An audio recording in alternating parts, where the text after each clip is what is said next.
আসসালামু আলাইকুম। আজ আমি তৈরি করে দেখাবো রমজান স্পেশাল মুচমুচে ডালের পেঁয়াজু। পেঁয়াজু তো আমরা সবাই বানাতেই পারি, তবে আমি যেভাবে বানিয়ে থাকি ঠিক সেই রেসিপিটাই শেয়ার করছি। প্রথমে আমি পেঁয়াজু বানানোর জন্য একটা বোল নিয়েছি। বোলের মধ্যে আমি 1 কাপ পরিমাণে খেসারির ডালকে বেটে নিয়েছি। ডালগুলোকে আমি আধা ভাঙা করে নিয়েছি। ডাল আধা ভাঙা করে পেঁয়াজু বানালে পেঁয়াজু অনেক বেশি মুচমুচে হয়ে থাকে। এখন এখানে আমি 1 কাপ পরিমাণে পেঁয়াজ দিয়ে নিচ্ছি এবং পরিমাণ মতো কাঁচামরিচ ও ধনেপাতা দিয়ে নিচ্ছি। এখন দিয়ে দিব 1 চা চামচ পরিমাণে হলুদ গুঁড়ো, 1 চা চামচ পরিমাণে মরিচ গুঁড়ো, এছাড়াও দিয়ে দিচ্ছি 1 চা চামচ পরিমাণে ধনিয়া গুঁড়ো ও 1 চা চামচ পরিমাণে জিরের গুঁড়ো। এখন আমি দিয়ে দিচ্ছি পরিমাণ মতো লবণ, আরো দিয়ে দিচ্ছি 1/2 চা চামচ পরিমাণ বেকিং পাউডার এবং চিকেন পাউডার। এছাড়াও দিয়ে দিচ্ছি 1 চা চামচ পরিমাণ আদা রসুনের পেস্ট। এখন দিয়ে দিব আমি প্রায় 1 টেবিল চামচ পরিমাণে ভেষন গুঁড়ো।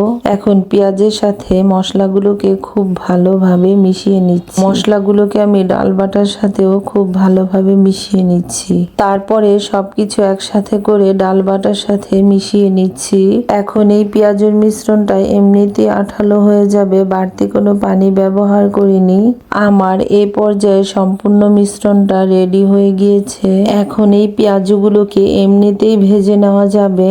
আমি যেহেতু পেঁয়াজগুলোকে ডিম দিয়ে বানিয়েছি, তাই এখানে আমি কিছু সিদ্ধ ডিম নিয়েছি। এখানে আমি একটি ডিমকে 4 পিস করে নিয়েছি। পেঁয়াজুর মিশ্রণটাকে হাত দিয়ে চ্যাপ্টা করে মাঝখানে ডিমটা দিয়ে গোল একটা শেপ করে নিচ্ছি। ঠিক এভাবে করে আমি সবগুলো ডিমকে পেঁয়াজুর ভেতরে দিয়ে এভাবে গোল গোল বলের মতো করে বানিয়ে নিয়েছি। এখন আমার সম্পূর্ণ বলগুলো রেডি হয়ে গিয়েছে। এখন আমি পেঁয়াজগুলো ভাজার জন্য একটা প্যান নিয়েছি, পর্যাপ্ত পরিমাণে তেল দিয়েছি। এখন পেঁয়াজগুলোকে ভেজে নিব।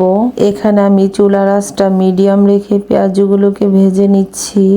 এখন আমি একটা একটা করে সব পেঁয়াজগুলোকে তেলের মধ্যে দিয়ে দিচ্ছি। এভাবে আমি পেঁয়াজগুলোকে কিছুক্ষণ ধরে ভেজে নিব। চুলার আঁচটা কমিয়ে মিডিয়াম রেখে পেঁয়াজগুলোকে কিছুক্ষণ সময় ধরে ভেজে নিচ্ছি।